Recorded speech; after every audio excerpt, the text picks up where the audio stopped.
So thank you for joining us for the Minnesota Paid Leave webinar to learn more about paid leave and the seasonal hospitality employment designation here in May 2026. I'll start with a few housekeeping notes. As I said, the webinar is being recorded, and I'll send out a link to the recording and slides to all of the attendees after this training. If you have any questions during the presentation, please use the Q&A feature, and we'll do our best to answer as many as possible at the end of the presentation. So before we dive in, I'd just like to share a bit about Northland SBDC's services and how you can access them. Then I'll turn things over to Ravina, our lead presenter today. So Northland SBDC provides no-cost and confidential technical assistance to small businesses and entrepreneurs throughout the 7 Northeast counties of Minnesota. We can help people in a variety of ways, such as understanding finances, cash flow projections, describing customers, creating business plans, and walking through the process of financing a business.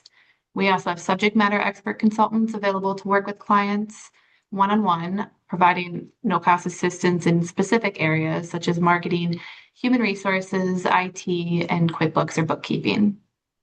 If you're a current small business owner or an entrepreneur looking to start a business, you can access our services by visiting our website at northlandsbdc.org and then click the red Request for Services button and complete that information so that I can connect you with a consultant in your region that will work with you one-on-one. So that was just a quick overview of Northland SBDC and our services. And today we have Ravina Claxton, our Northland SBDC subject matter expert in human resources, joining us to give us more knowledge around this paid leave topic. Ravina, would you please introduce yourself and kick off our webinar? All right, great. Thank you again for your attendance today. And let's see, it's always, there we go. This is me. I am calling, or I'm on the webinar from outside of Grand Marais on the North Shore here. I've been with the Small Business Development Centers both in the Northland region as well as in the South Central region around Mankato area for the last 6 years. My clients include a lot of different sectors, including tourism, retail, municipal government.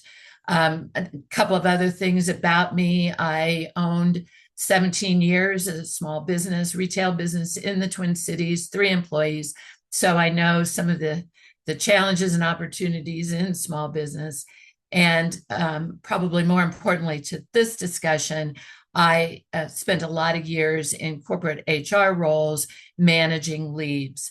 So I want to stress some of the things that the state has provided you as a business owner in the paid leave program, some decisions that you can make about implementation in your business of this insurance program. Now, today we're going to specifically go into the definitions of businesses covered by the hospitality exemption. We're going to talk about how you get started. And then we're going to also talk about, after you have been approved, assuming you are approved or you're approved for some of your employees to be exempt, we're going to talk about next steps that you are responsible for taking to maintain that exemption. But because it's also important to note, you may have people that are covered and employees that are covered and employees who are not covered.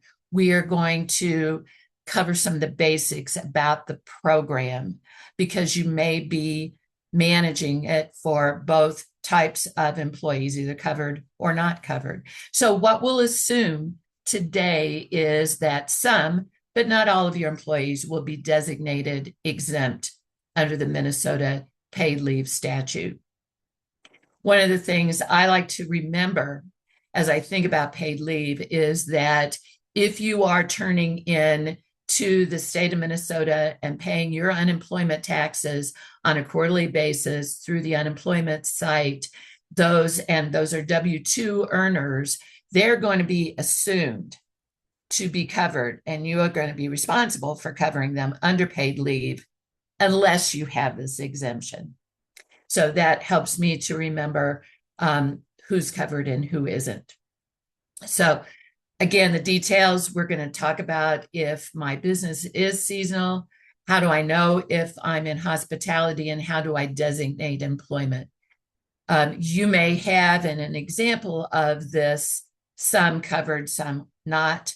You might have a resort that you operate. You only open it in May through October for guests, but you have a year-round employee or two. Maybe you have a reservationist or a manager. Maybe you have a groundskeeper that is maintaining the property throughout the year on a full-time employment or even part-time employment basis, but year-round. Those folks are going to be covered, whereas the seasonal employees that you hire may not be with this exemption. So we'll talk a little bit about paid leave, talk about making sure you've set up your accounts properly, how you prepare your workplace and your employees, and then just the ongoing administration of it. What we're not going to cover today is we're not going to cover remote workers.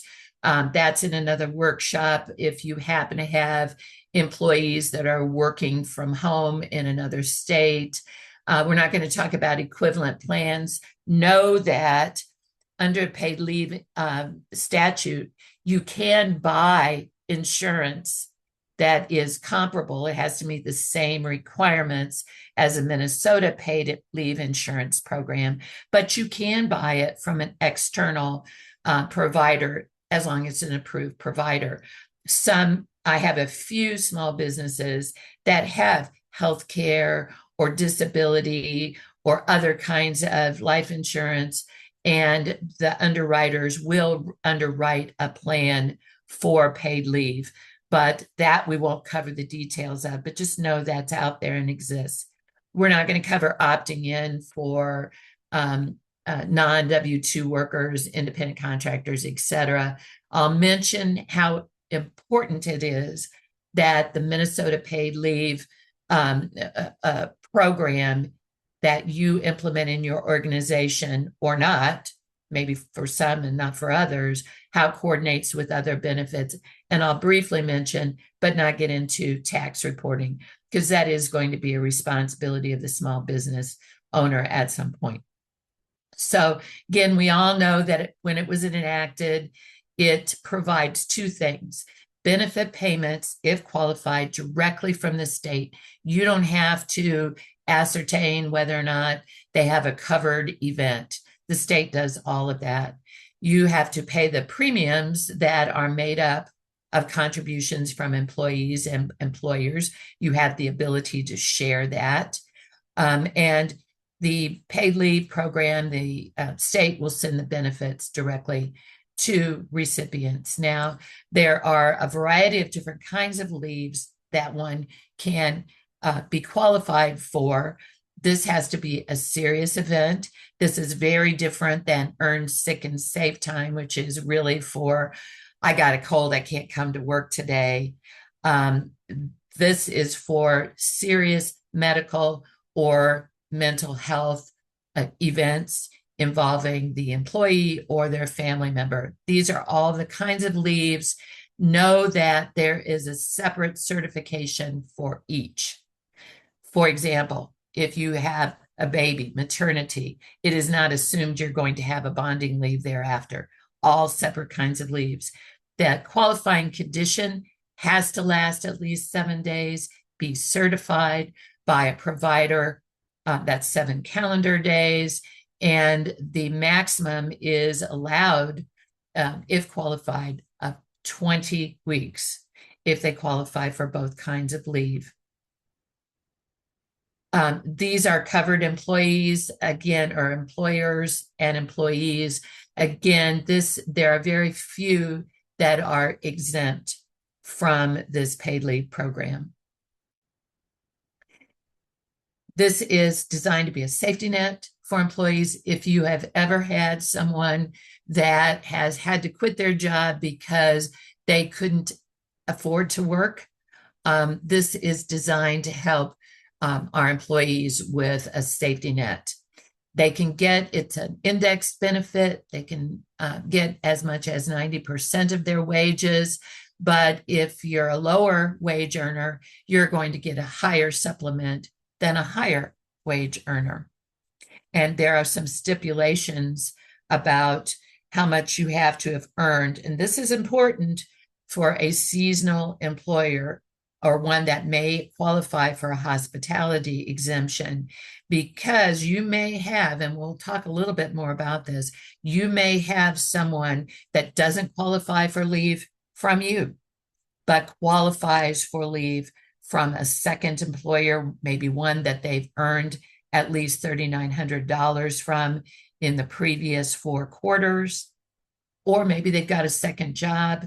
So they may qualify for leave from that employer, but not from you. And remember that this is a program. The leave payments start day 1 of illness or accident. But if they receive any benefits from you, they get a vacation day to cover that, or they have any of these other kinds of payments coming in, Social Security, disability, work comp, unemployment, other earnings from another employer, those will offset, just like unemployment. You won't get paid leave for those days that you are drawing those payments. There are 2 kinds of protection or 2 benefits that are offered through this plan, and one is the job protection. And the second, and that means that once they go out on leave and come back, if they have worked for you for 90 days, you have to return them to a comparable position or their same position. And so it's also possible that you may have someone that qualifies because they have met the salary threshold from another employer. They just go to work for you. They meet the salary qualification because they've worked somewhere else, but they don't meet the job protection. They're not protected by you because they haven't worked for you for 90 days. So important distinction and 2 parts to this coverage. Hopefully you are in the process of or have set up your accounts. You need 2 for this program. One is for your payment of your premiums.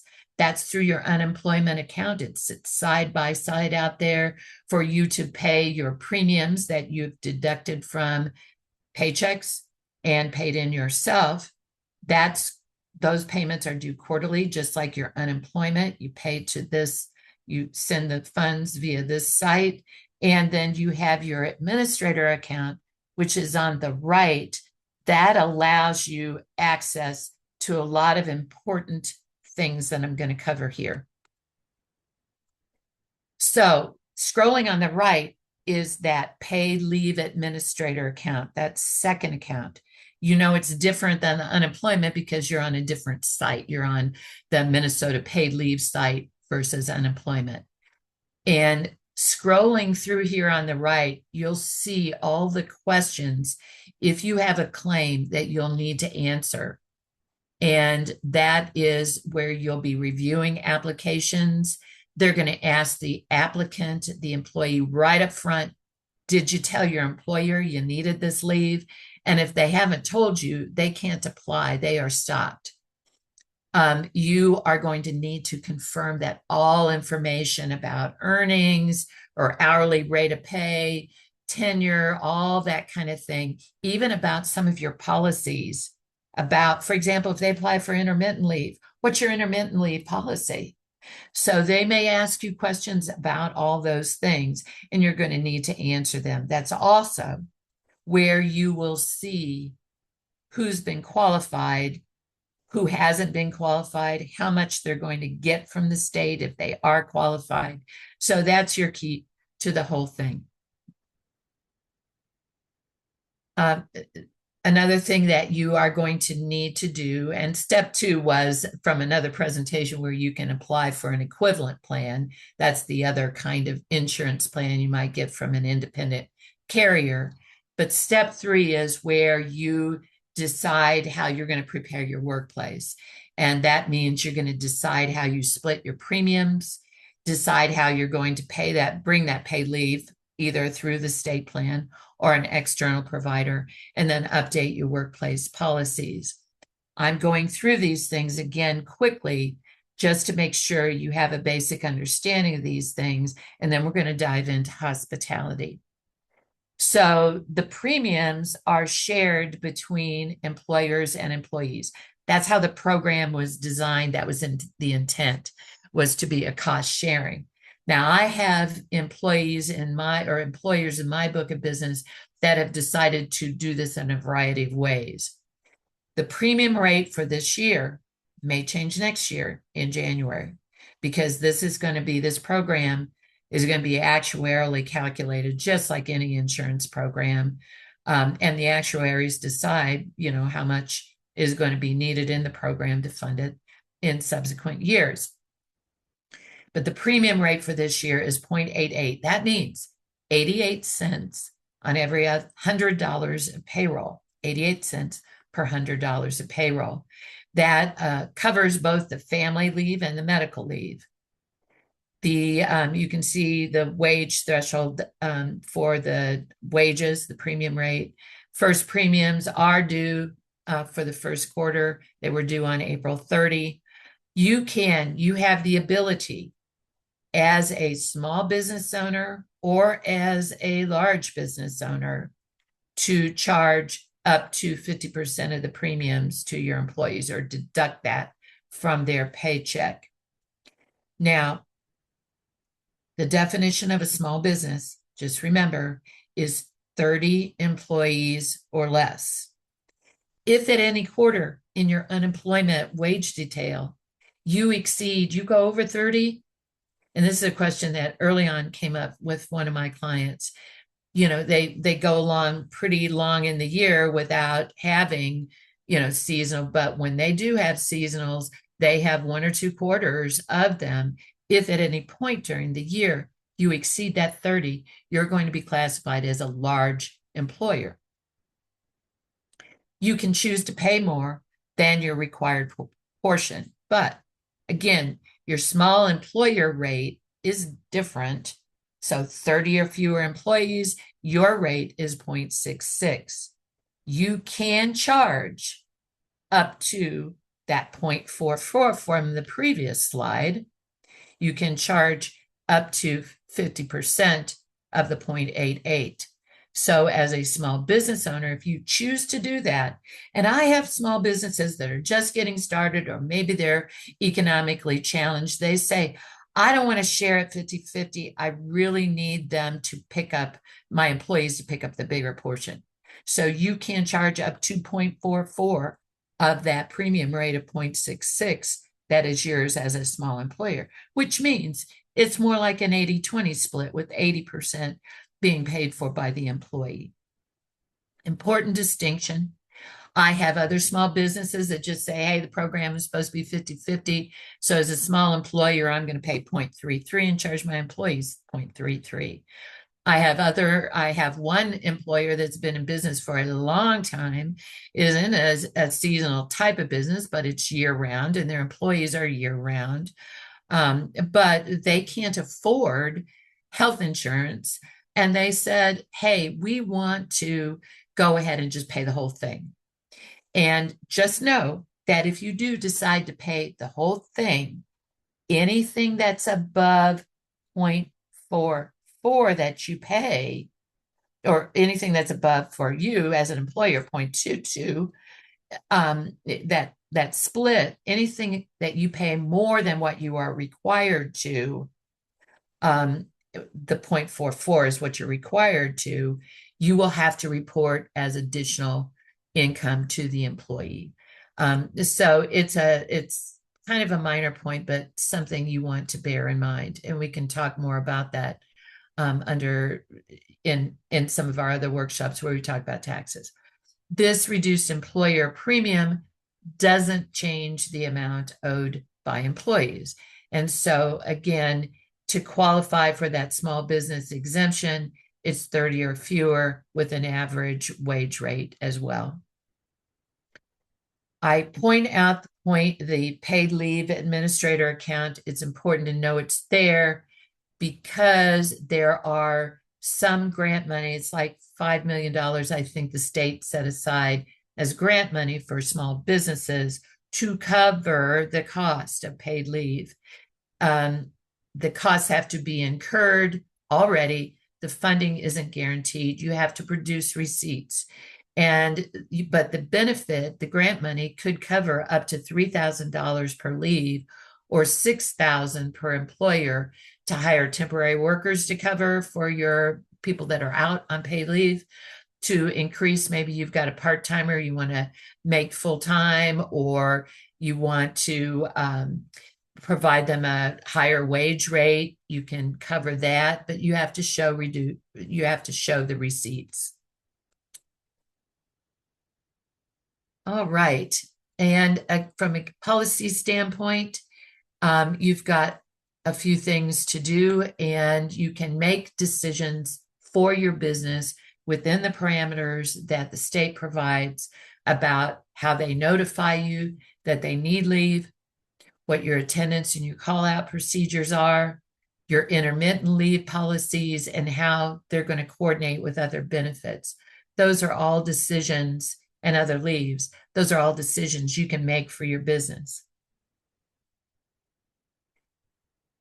So as far as notice, you can insist upon at least 30 days notice before the leave begins. They can apply up to 60 days prior to a leave. For example, they know they're going to have surgery. But if it is a non-foreseeable leave, in my world, we talk about the ski hill employment, and they go out and break their leg on the ski hill, and that's not foreseeable leave. They need to just notify you ASAP in the case of a non-foreseeable leave. And again, the graphic on the right is from the paid leave site. That's the first question for employees. Intermittent leave, super important to define for your business how much of the possible 20 weeks of paid leave are you going to allow to be taken intermittently. And continuous leave is obviously they have surgery, they have a serious health condition, they're taking care of a new baby, this is all continuous leave. But intermittent leave, the state allows you to define what kind of increments they can take it in and how much of the potential 20 weeks they can take. There's two caveats to that. The first one is that you don't have to allow it to be used in anything less than 15 minutes, but you can't require them to use intermittent leave in an increment of greater than a day. To illustrate this, why it's important, it's about your business and the running of your business. I have a small manufacturing company that says, I have to define it at one day. I can't possibly run my production lines if I said, no, you can take intermittent leave in less than a day or 4 hours or 2 hours. I couldn't run my production lines. On the other hand, I have a professional services office, dentist office, doctor's office, vets, that they're so thankful to have employees. If you come in and at least work a couple of hours, you can take intermittent leave in other kinds of increments. So increments of 4 hours or 2 hours. So it's highly dependent on your business, but you need to define that. You need to define that so it's clear for everybody. And you also need to decide if intermittent leave, if you're going to allow anything more than 480 hours. The state says you have to allow at least 12 of those potential 20 weeks to be used intermittently. They equate that 12 weeks to 480 hours, but you don't have to allow the whole time. And I would encourage you to set that cap. Now, once again, intermittent leave, what are we talking about here? The state defines it as anything that takes an employee away that they've already been away from the workplace and couldn't work because of for 8 hours or more, or 30 days have passed. These are things like one of the most frequent ones I run into in the leave world is migraine headaches. Somebody has to take their medicine. They wake up with a migraine. They might be able to come to work in the afternoon, for example, if the medicine is kicked in, or asthma, or it could be for some sort of chemotherapy treatment. So these are the kinds of things that can qualify. Of course, the state has to do it. The employee has to submit all the paperwork, dot the I's, cross the T's, but those things could qualify as intermittent leave. Now, let's get into this hospitality designation and talk about what things are relevant to that we've already talked about. So, how do I know if I'm a seasonal business? Do I know if I'm in hospitality? And how do I go about getting this exemption? So, one of the things I will say about this, I had one of my clients early on when we were first starting to write her policies say, I could probably qualify for it because I have so many seasonal workers. She's not in that seasonal business. We obviously are in a very tourism heavy area, but it's a retail business.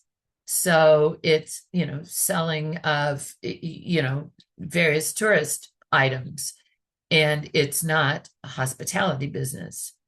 So most seasonal and hospitality workers are going to be covered by paid leave. The special designation applies to certain types of organizations or businesses. If you get a request approved for all or some of your employees, recognize that they can't take paid leave from your business, and you can't take premiums are obviously not owed on their wages. You have to submit, again, as I said early on, all employees are assumed if you're reporting unemployment wage detail, they're W-2 earners, they're getting a payroll check, they're all going to be assumed to be covered unless you have this official designation. So you have to be an employer in the hospitality industry. You have to qualify as seasonal, and your seasonal employees, important point, must be employed no more than 150 days. That's not working days. That's 150 calendar days employed in a 52-week period. So here's the kicker. You have to be a restaurant, a hotel, a motel, a lodge, a resort. And obviously you may have some covered, some not. Food stands, food trucks, special event concession stands, we're talking truly seasonal. They're not open any other time of year other than the warm months, let's say. Those are covered by this as long as you dot the I's and cross the T's and turn all the paperwork in and get that formal approval. Mobile seasonal food businesses. That is the narrow exemption. You have to be in one of those. So here's how it works from a revenue standpoint. You have to bring in most of your revenue within 6 months of the year. And that means you're going to have to produce the receipts. Your gross receipts from your 6 highest months must be 3 times greater than the receipts from your 6 lowest months, and they don't have to be consecutive months. So the example on the right shows that how that works. So you can see in the example, my January to June average sales is 100,000. My July to December average is 300,000. That's a clear example of a qualifying revenue and receipts. You can request to designate employment if it won't exceed 150 days. Like I said, any employee working more than 150 days, 52-week period, it counts as days employed. So once they start work, once they end work, those days don't have to be consecutive, but again, they're going to all have to be documented. The 52-week period can start anytime. It doesn't have to start on a calendar year basis. To go into the site, you go to your unemployment site, or I'm sorry, you go to your paid leave site, you select paid leave requests, and you request that seasonal designation. And then there'll be a pop-up that'll say, you have a request for information, you select next. And once you've submitted that request, you'll get a confirmation form page. All right. So this is what it looks like. You can see what I just explained to you, but you've started the application process. You haven't finished the application process until you've provided the things that are there in bullet points. Receipts for the previous calendar year, broken out by month, your gross revenue receipts, just like I talked about in the previous slides. A list of all the employees you wish to designate off of your employee list, their first, last names, socials, employee start dates, employment end dates, and then you have to generate a cover letter that goes with this documentation that you send to the state. So your supporting documentation showing your gross receipts means the total amount received in money or by barter or exchange for all sales at retail, as measured by the sales price on your menu, your room rates, etc. Attach a list of all employees you wish to designate as seasonal. And we've already covered the 150 calendar days and the items that were in that bullet point list on the website. So this is where USPS comes in. You mail your cover letter that you provide with your receipts and supporting documentation to this address. They'll review your request and issue a determination based on the information you provide. So you're going to want to make sure it's thorough and covers all those items. But you're not done. So let's say you do get approved, and the ones that I'm aware of that have not gotten approved, resort owners, etc., that I'm aware of, it's been because there's been some missing information. So you want to read that carefully in terms of what's required, because that's probably going to be the major sticking point as long as you're meeting those definitions appropriately. So once you are approved by the state, you're going to need to submit wage detail reports through that unemployment site for all your employees, including seasonal hospitality employees. So even if they've been approved to be exempt, you're still going to have to produce their wage detail reports. So the state is checking that. So that's a quarterly seasonal hospitality employee list. You have to notify paid leave within 5 business days. If you no longer meet the definition of a seasonal employer, gotten into another business line that restricts you from that, you've sold a business, etc. Someone working in a designated seasonal employment designation is going to be working for you longer than 150 days. Something's come up, they're great employees, still need them, you keep them employed past that magic date, then you have to start taking those premiums and paying those premiums right away. So again, you're not done once you get the determination. You're going to have to continue to maintain the designation as exempt by doing these things. You do need to, just like your employees that are covered, you have to inform your employees that are not covered because you've been approved. So this is your seasonal workforce that has been, again, approved. you've got to give them a different notice. This sample notice is out on the paid leave site, though, so it's all there. When you offer the job at the time of hire, you have it is really supposed to be 30 days before you take the first premiums out. But the point is that before you take a premium out, or before you decide not to, you tell them that they're not covered. When you hire them, you have to tell them they're not covered or they are covered. And the not covered is a different notice. And that notice, just like your covered employees, has a signature line for them to sign.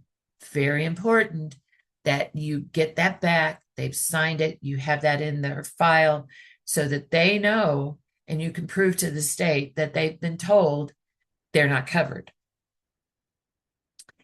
And so failure to properly notify, you can lose your designation and can result in penalties. Now, that's not where the state is right now. They know this is the first year.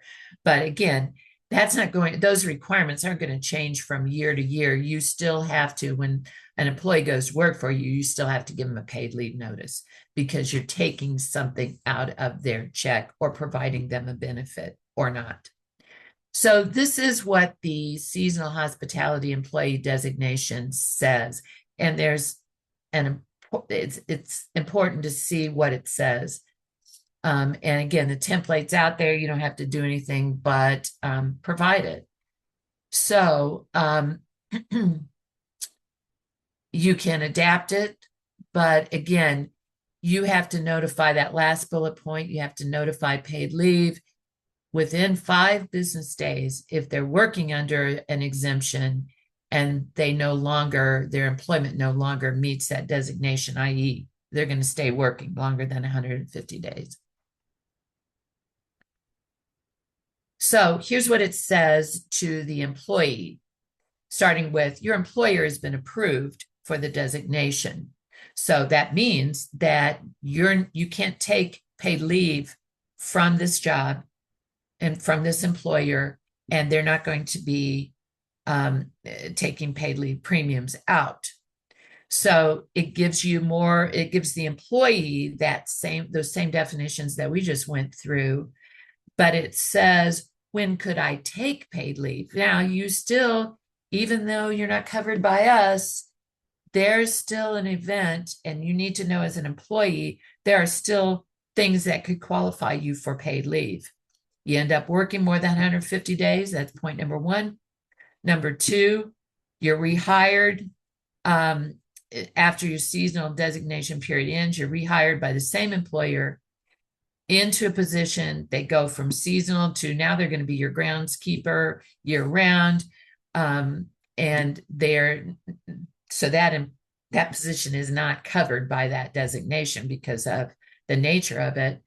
And third thing is you work other jobs during the year. Maybe this is your second job, or you have a second job, and you earn enough from those jobs to qualify, but you're not going to be able to take it from us. You'll be taking it from somewhere, from some other employer. All right. And then it just tells them about their protection, their under the law.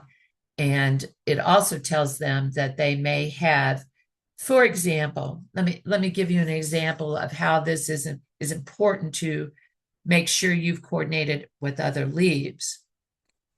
This job protection of 90 days. Okay, so employee is covered because they've earned enough money from another employer to have a job protection, or to have a benefit from the state because they've earned the salary threshold of $3,900 or more working for someone else. But because they haven't worked for you for 90 days, they don't have job protection. And technically you could fire them.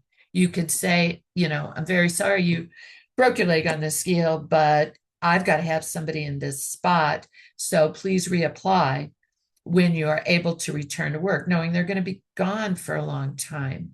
But even though you don't have to provide job protection, there could be other leaves, other state statutes that cover their time, that provide them job protection.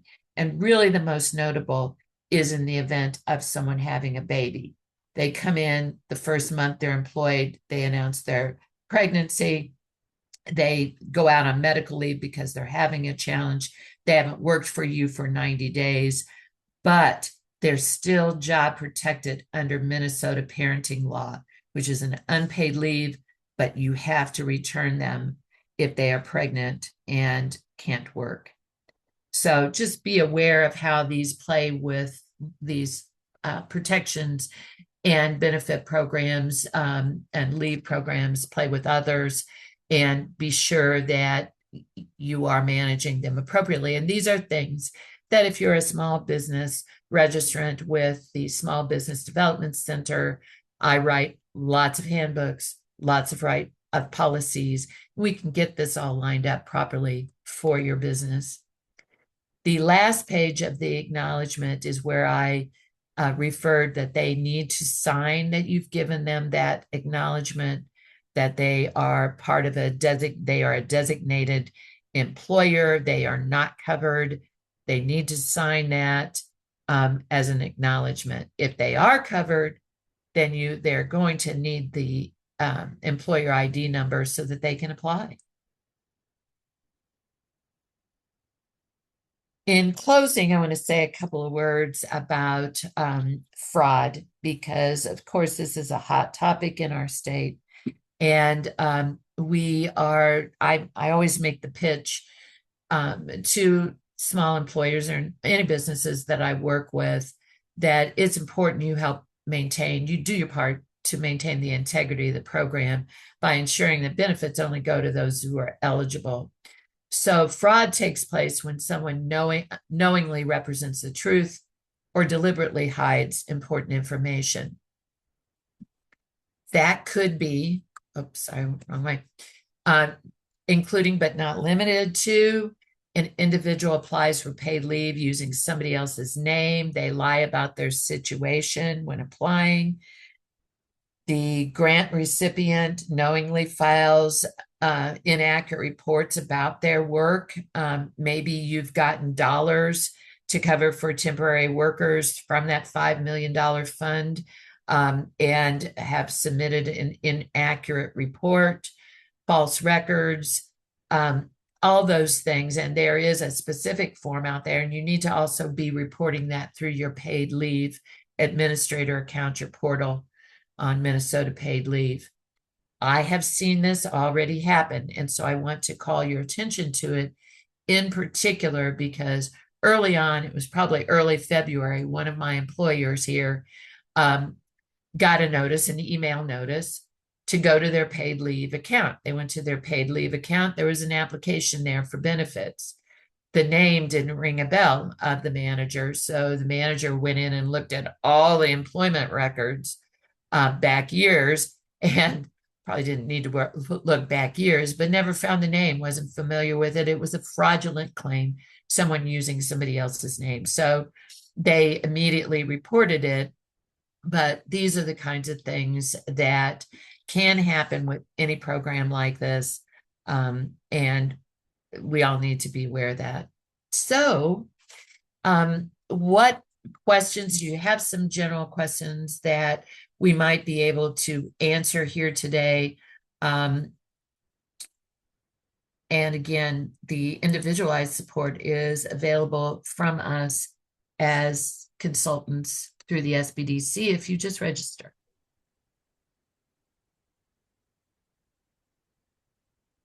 All right, then keep an eye on the Q&A if anybody does have any questions for Ravina while we're here.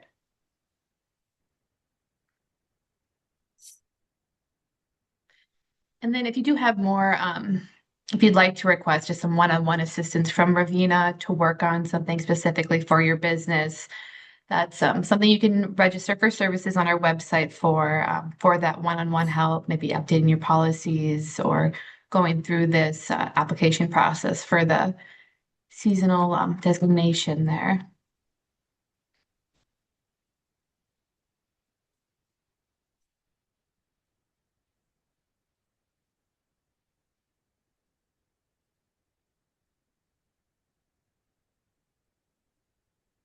All right, I'm not seeing any question. Oh, let me see. Oh, We've got a raised hand hand. raised.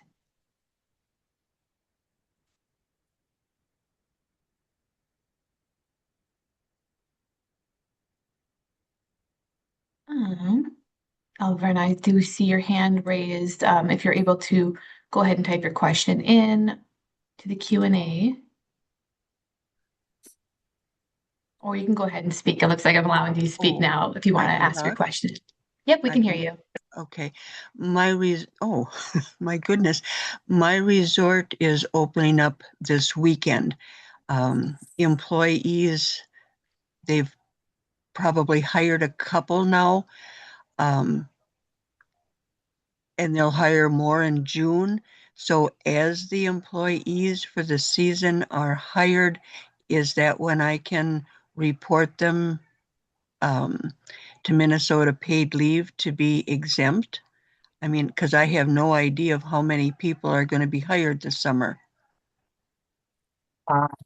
Yeah, I mean, you will have to, again, they're going to be, as when they're hired, they're going to be assumed to be covered. And until you get that designation. So I would go ahead and apply for it, because you can still submit your receipts from your last year, right? Yes. To get, yeah, so you could go ahead and submit. The only thing that's going to be missing is your list of employees. So I would go ahead and start the process and see how far you can get, so that, and again, it's, you got to remember they're covered until they're not. So I'd go ahead and start getting all of that information put together, start your application on the paid leave site, and then, you'll be designated employees. You will be designating them, I'm sorry, once they get hired and you start reporting them in your wage detail. But you can submit everything. You should be able to submit everything else, just no names yet. But it's the receipts that are really going to qualify you, quite honestly. You're in the business because you're a resort, and the receipts are going to be what's qualifying you. And then you'll just get the exemptions for each of the employees as they come on board. Does that make sense? Well, yes, it does. But if an employee would start on this Saturday, the the payroll period would end on the 15th of May. So would I be deducting Minnesota paid leave from that first check?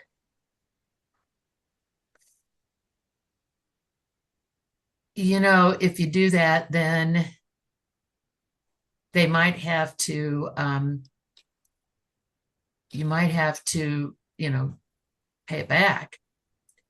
So I think I'd get this started right away. That's what I think I'd do, and get those receipts to the state and go on record as applying and stand by to see what they say on the designation. I think you should probably say to them, we're in the process. There is a new program called Minnesota Paid Leave. We're in the process of applying for exemptions if you're going to work less than 150 days. But at some point, if we do not receive the exemption, you may have a premium deducted from your check. We will inform you before it happens. Does that make sense? Well, yes. So the first check, I would not take out anything for paid leave. I don't think I'd do that yet. I mean, this is probably a question that is, I would want to verify it with the state, but verify it when you submit all those receipts. Because quite honestly, that's the heavy lifting. It's not reporting the employees. The heavy lifting is submitting those receipts that show you should have that designation. Does that make sense? Yes, it So does. get that started, so you're on record with the state as in the process. They know, quite honestly, that this is the first year for resorts. I mean, you're in the same position as a lot of other Minnesota resorts, and this exemption was specifically lobbied for at the state level several years ago, because for these very reasons. So at least by filing and getting that paperwork in on your receipts, they know you're waiting and that you're in good faith, you're trying to do the right thing by your employee. But if you start deducting without, you could have to pay that back, and that would be a bear. You know what I Thank mean? you. Yes. But this is not, I am not speaking on behalf of the state. So when you turn in those receipts and get this process going, I would also say, is there something I should do with my employees while I'm waiting? Because they're getting hired. The state's going to be seeing this from everybody. You're not unique here, you know. But from my understanding, when people have started applying for these, even off season, knowing that this was coming up, where they've gotten stopped in their tracks and not having all the detailed receipt information. So get started on that. Okay, thank you. Thank you. All right, any other questions real quick before we wrap up?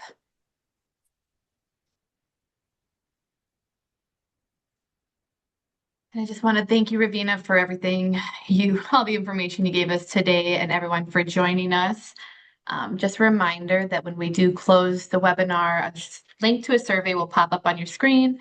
We'd appreciate if you could just take a minute to fill that out real quick. Any other information on our upcoming trainings can be found on our website, northlandsbdc.org, on our trainings calendar. And then again, if you want some further one-on-one technical assistance, specifically for your business, whether in HR, paid leave with Ravina, or general business assistance with our other consultants, go ahead and sign up for services on our website.